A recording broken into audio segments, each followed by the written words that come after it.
শাক তোলার বুড়ির গল্প তো অনেক শুনেছেন, এবার শাক তোলার বুড়োর গল্পটা না শুনে যান।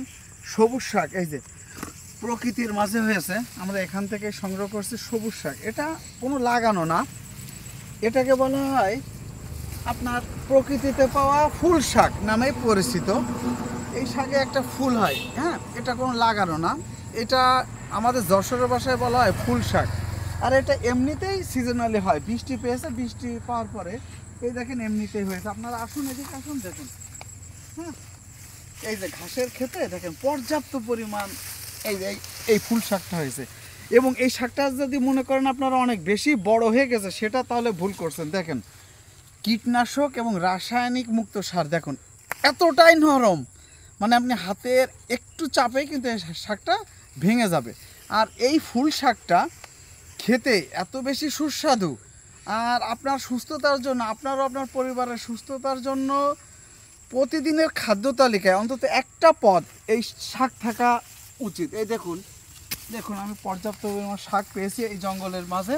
এই জঙ্গল থেকে আমি এই শাকগুলো উঠিয়ে নিচ্ছি, কারণ আপনি যদি প্রতিদিনের খাদ্য তালিকায় মাছ, মাংস, ডিম, ডাল পাশাপাশি যদি শাকটা রাখতে পারেন, তাহলে আপনার এবং আপনার পরিবারের সুস্বাস্থ্য নিশ্চিত হবে, নিশ্চিত। কারণ এই শাকটা প্রকৃতিতেই জন্মগ্রহণ করছে এবং এটা কোনো রাসায়নিক এবং কীটনাশক সার মুক্ত।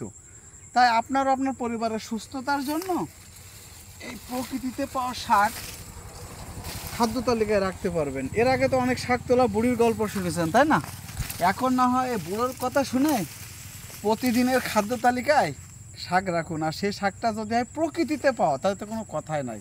কারণ বর্তমান খাদ্য তালিকায় সকালে টুথপেস্ট রাসায়নিক, পরোটা সয়াবিন তেলে ভেজে খাওয়া হচ্ছে, সেটা রাসায়নিক, টেলিফোন, ফোন, টেলিভিশন, রাত্রে ঘুম নাই, মানসিক টেনশন তো আছেই পুরুষের।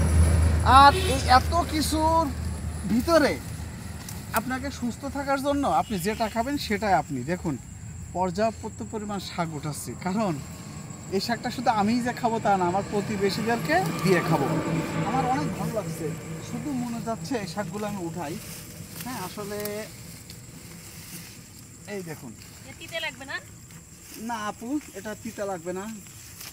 ওখানে একটা আপু ওই দেখেন শাক তুলছে, আসছে তার পরিবারের জন্য। হ্যাঁ, আসলে সবাই যদি এইভাবে নিজের পরিবারের এবং সুষম খাদ্যটা বেছে নেয়, প্রকৃতিতে পাওয়া এই নির্ভেজাল খাদ্যটা খায়, তাহলে আর ডাক্তারের উপরে নির্ভরশীলতা আমাদের অনেক বেশি কমে আসবে।